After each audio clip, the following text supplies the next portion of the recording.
बिस्मिल्लाहिर्रहमानिर्रहीम। अस्सलामु अलैकुम वरहमतुल्लाह।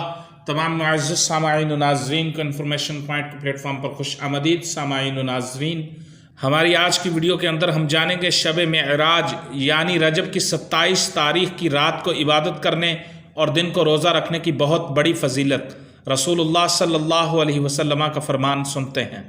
शुअबुल ईमान में इमाम बैहक़ी रहमतुल्लाहि तआला अलैह ने रिवायत नकल की है।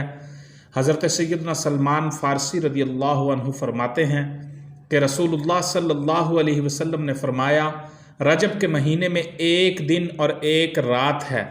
जो इस दिन रोज़ा रखे और रात को इबादत करे तो गोया उसने 100 साल के रोज़े रखे, 100 साल रात को इबादत की। और ये रजब की 27 तारीख़ है यानी शब मेराज। शुअबुल ईमान की रिवायत है। इमाम बैहक़ी ने लिखा है कि रसूल करीम सल्लल्लाहु अलैहि वसल्लम ने फरमाया, सैयदना सलमान फ़ारसी इस रिवायत के रावी हैं, रजब के महीने में एक दिन और एक रात है। जो इस दिन रोज़ा रखे और रात को इबादत करे तो गोया उसने 100 साल के रोज़े रखे, 100 साल रात को इबादत की। और ये रजब की 27 तारीख़ है यानी शब मेराज।